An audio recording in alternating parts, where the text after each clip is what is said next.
Allah berfirman, misal contoh, salah satu sumber yang haram yang kita lihat sekarang memang di Indonesia ini sudah merata di masyarakat. Dan kita seakan-akan subhanallah sudah kena dengan hadis baginda Nabi SAW, akan tiba satu zaman nanti di mana tidak ada satupun umatku yang bisa luput dari riba. Masalah riba misalnya. Bukankah sekarang teman-teman sekalian sampai pada tingkat apapun dicicil dan berbunga? Bukankah orang kalau mau beli baju, orang kalau mau beli elektronik, orang kalau mau beli kendaraan, orang kalau mau beli rumah, semuanya dihubungkan dengan masalah riba. Dan ini berbahaya sekali. Riba ini bukan hanya sekedar sesuatu dosa yang seperti zina yang dasarnya besar misalnya. Tapi apa kata Nabi SAW dalam hadis yang sahih riwayat Imam Ahmad? 1 dirham riba lebih berat daripada 36 kali berzina.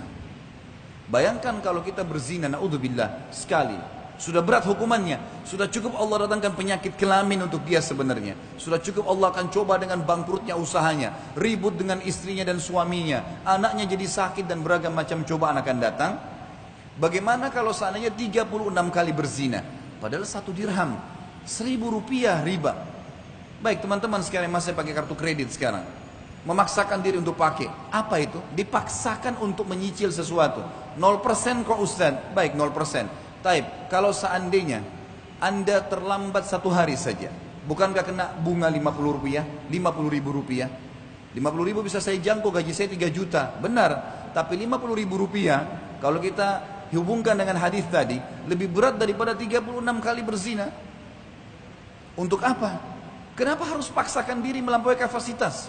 Kenapa kalau tetap pakai kendaraan yang lama dulu sampai dikumpulkan dana supaya kita bisa membeli yang cash? Kenapa kita tidak sabar teman-teman sekalian? Toh perangkat di tubuh kita masih aman. Matanya masih sehat, telinganya masih sehat, kulitnya masih bagus, kakinya masih bagus. Kenapa harus paksakan diri? Sementara memang riba, sebagaimana tadi qari kita membaca ayat Al-Quran yang luar biasa.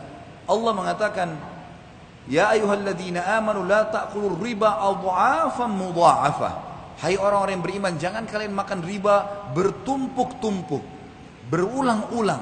Apa makna kalimat ini? Kata sebagian ulama tafsir, yang dimaksud adalah riba itu akan selalu mengikat seseorang, tidak bisa lepas.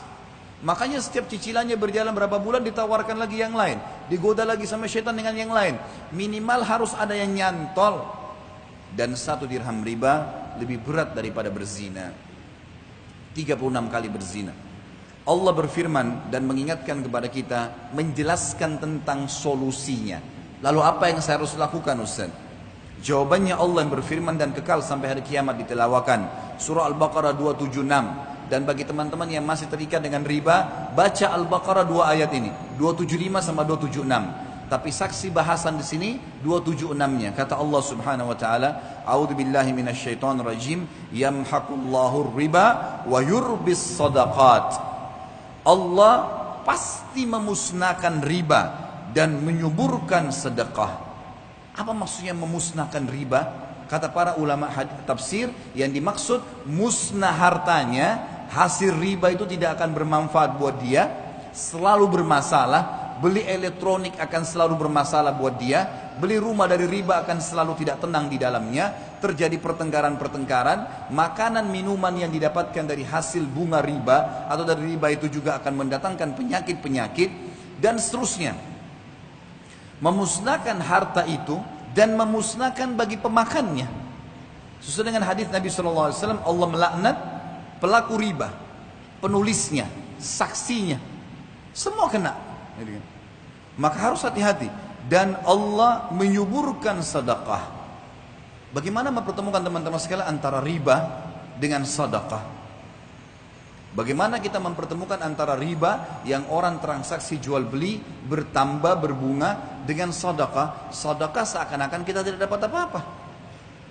Para ulama tafsir mengatakan yang dimaksud adalah kalau seseorang mau diluaskan rezekinya dan dia tidak akan perlu bergantung pada riba dan hutang, maka dia harus rajin bersedekah. Makin besar dia keluarkan sedekah, maka minimal balasannya 10 kali lipat. Sebagaimana Allah berfirman dalam Al-Quran. Dan kita sebagai orang beriman yakin dengan firman Allah. A'udzu billahi minasyaitonir rajim. Faman ya'mal minas salihati. Maaf, ayatnya adalah Man ja'a bil hasanati falahu asyru adhafiha. Al-ayat. Siapa yang melakukan satu kebaikan termasuk sedekah di dalamnya, maka Allah akan datangkan 10 kali lipat. Sebenarnya kita kalau sedekah 5.000 rupiah, 50.000 rupiah, 100.000 rupiah, 1 juta rupiah, atau makin besar maka makin bagus.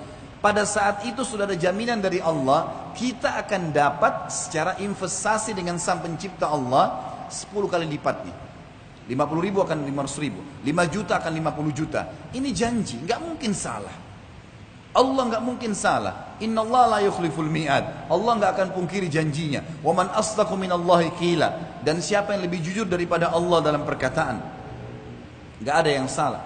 Bahkan ada hadis Bukhari, hadis qudsi, Allah berfirman, Nabi SAW mengatakan, Allah berfirman, seluruh amal ibadah anak Adam ditentukan kadar pahalanya 10 sampai 700 kali lipat. Orang yang rajin sedekah mustahil miskin dan mustahil akan membuka pintu utang, otomatis akan selamat dari riba.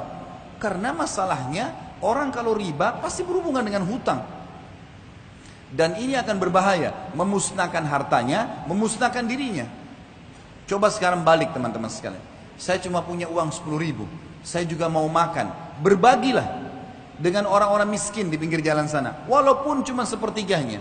Di dalam sebuah hadis Bukhari disebutkan, ada 2 orang dari Bani Israel dulu. Dua-duanya orang saleh, beribadah, sahabat dekat. Dua-dua punya kebun bersebelahan.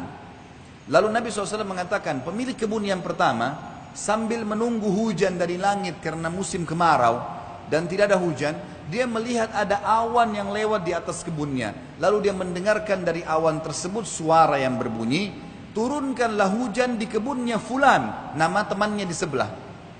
Maka dia pun mengikuti awan tersebut, dan ternyata awan itu menggumpal semuanya di atas kebun temannya. Lalu turun hujan yang lebat, sehingga temannya ini jadi subur tanamannya, lagi banyak panennya, sementara yang lain tidak dapat hujan. Kuasa Sang Pencipta Allah. Lalu dia tanya temannya, apa yang kau lakukan dengan kebunmu ini? Sampai di musim kemarau seperti ini, masih saja Allah datangkan hujan khusus untuk kebunmu, yang lain gak dikasih.